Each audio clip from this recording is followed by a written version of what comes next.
حملہ کرنے کے لیے، ابراہیم لودھی کی حکومت کو ختم کرنے کے لیے اور راجہ بننے کے لیے ضروری ہے کہ ابراہیم لودھی کی آرمی کو کمزور کیا جائے، اس کی طاقت کو کمزور کیا جائے، اور اس کے لیے اس نے لگاتار یہاں کوششیں کی۔ دولت لودھی کو ابراہیم لودھی کے خلاف کر دیا، ابراہیم لودھی کے بھائی کو اس کے خلاف کر دیا، اپنے ساتھ ملا لیا۔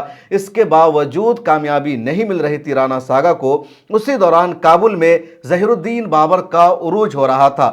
بہت زیادہ مشقتوں کے بعد، گھر سے باہر نکلنے کے بعد ظہیر الدین بابر نے اقتدار میں واپسی کی اور کابل میں اپنی حکومت بنانے میں کامیابی حاصل کر لی، اور ظہیر الدین بابر کا عروج ہو رہا تھا۔ اس کی خبر رانا ساگا کو مل جاتی ہے۔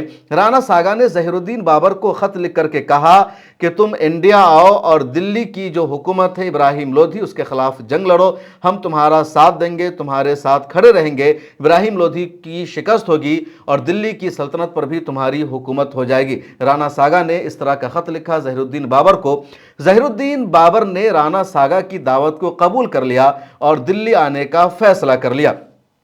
ادھر رانا ساگا کا منصوبہ یہ تھا، ایجنڈا یہ تھا کہ ظہیر الدین بابر ابھی نوجوان ہے، سیاست اس کو اچھی طرح آتی نہیں ہے، کابل کو چھوڑ کر دلی میں اس کا دل لگے گا نہیں، اور یہ بھی یقینی نہیں ہے کہ پہلے حملے میں ہی ابراہیم لودھی کی شکست ہو جائے گی، بلکہ صرف اتنا ہوگا کہ ابراہیم لودھی کی جو آرمی ہے کمزور ہو جائے گی، ابراہیم لودھی کی طاقت ختم ہو جائے گی، ادھر رانا ساگا کی طاقت برقرار رہے گی، اور جب ظہیر الدین بابر کی دلی سے واپسی کابل کو ہو جائے گی، پھر رانا ساگا کے لیے دوبارہ ابراہیم لودھی کے خلاف جنگ لڑنا، اس پر حملہ کرنا آسان ہو جائے گا، اور اس طرح رانا ساگا کا جو خواب تھا بادشاہ بننے کا، دلی کی سلطنت پر قابض ہونے کا، وہ خواب شرمندہ تعبیر ہو جائے گا۔ اسی مقصد کے تحت رانا ساگا نے ظہیر الدین بابر کو دلی بلایا۔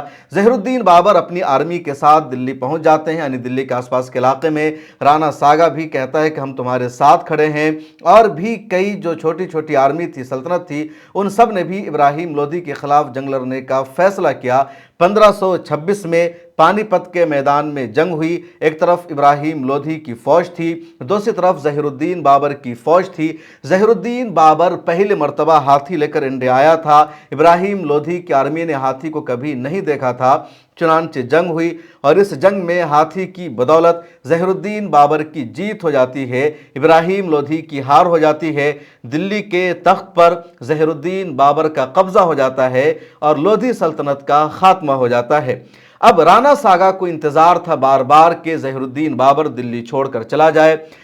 ظہیر الدین بابر کے کچھ جو کمانڈر تھے، ایڈوائزر تھے، وہ بھی ظہیر الدین بابر کو یہی کہہ رہے تھے، دلی کی آب و ہوا آپ کو راس نہیں آئے گی، یہاں آپ نہیں رہ سکتے ہیں، اس علاقہ کو چھوڑ دیجئے، واپس کابل چلیے۔ لیکن ظہیر الدین بابر نے اپنے تمام ایڈوائزر اور کمانڈروں کے فیصلے کو، مشورے کو مسترد کر دیا، دلی میں رہنے کا فیصلہ کیا اور کہا یہی اب ہم رہیں گے، یہی ہماری حکومت ہوگی۔ رانا ساگا کو ظہیر الدین بابر کا فیصلہ برداشت نہیں ہو سکا، اور اس نے ظہیر الدین بابر کے خلاف اب جنگ لڑنے کا فیصلہ کر لیا۔ شروع میں رانا ساگا نے چھاپا ماری والی لڑائی کی، جس کو شبخون ہے، جس کو گوریلا وار کہا جاتا ہے، چھپ چھپا کر بابر کی آرمی پر حملہ کرنے کی کوشش کی، اور کچھ دنوں تک بابر کو رانا ساگا کی اس حرکت سے پرابلم بھی ہوئی، جس طرح کئی راجپوت راجاؤں نے کیا، یا جس طرح شیواجی نے اورنگزیب کے خلاف گوریلا وار کیا، چھپ چھپا کر ان پر حملہ کیا، تو اسی طرح کا حملہ بابر کے خلاف اس وقت میں رانا ساگا نے بھی کیا۔ لیکن جب رانا ساگا کی اس طرح کی حرکتیں بڑھنے لگی تو بابر نے منظم طور پر رانا ساگا پر حملہ کرنے کا پلان بنا لیا۔ ادھر رانا ساگا نے بھی جنگ لڑنے کا فیصلہ کیا۔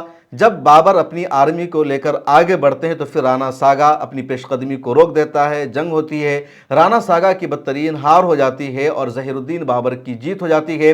اس کے بعد پورے ہندوستان پر ظہیر الدین بابر کی حکومت ہو جاتی ہے، رانا ساگا کا نام و نشان بھی مٹ جاتا ہے۔ سید علی رضوی ایک بہت مشہور مورخ اور ہسٹورین ہے، ان کا کہنا ہے کہ رانا ساگا کی اگر جنگ ظہیر الدین بابر کے ساتھ نہیں ہوئی ہوتی تو کوئی بھی رانا ساگا کو نہیں جانتا، تاریخ کے صفحات میں وہ گمنام ہو چکے ہوتے۔ رانا ساگا کو اسی لیے آج تک جانا جاتا ہے کیونکہ رانا ساگا کی جنگ ہوئی تھی ظہیر الدین بابر کے ساتھ، ورنہ ایسے ہزاروں راجا ہے جن کو شکست ہوئی، جن کی لڑائی ہوئی اور جن کا نام و نشان مٹ گیا، اور آج ان پر کوئی چرچا نہیں ہوتی، کوئی ان کا نام نہیں لیتا، ان پر کوئی کتاب موجود نہیں ہے۔ ظہیر الدین بابر جیسے عظیم بادشاہ اور شہنشاہ سے لڑائی ہوئی تھی، ان ان کے خلاف جنگ لڑی تھی رانا ساگا نے، اس لیے تاریخ میں رانا ساگا کو جانا جاتا ہے۔ اب کئی سارے مورخین کا، وہ سعید علی رضوی ہو، رچیکا شرما ہو، ان سب لوگوں کا یہی ماننا ہے کہ رانا ساگا نے ہی ظہیر الدین بابر کو بلایا تھا۔ رانا ساگا کا پلان یہ تھا کہ ظہیر الدین بابر کی وجہ سے ابراہیم لودھی کی آرمی کمزور ہو جائے گی، اس کی طاقت ختم ہو جائے گی، اس کے بعد رانا ساگا کے لیے دلی پہنچنا، دلی کی حکومت حاصل کرنا آسان ہو جائے گا۔ لیکن رانا ساگا کا ایجنڈا پورا نہیں ہو سکا، ظہیر الدین بابر نے دلی میں ہی رہنے کا فیصلہ کر لیا۔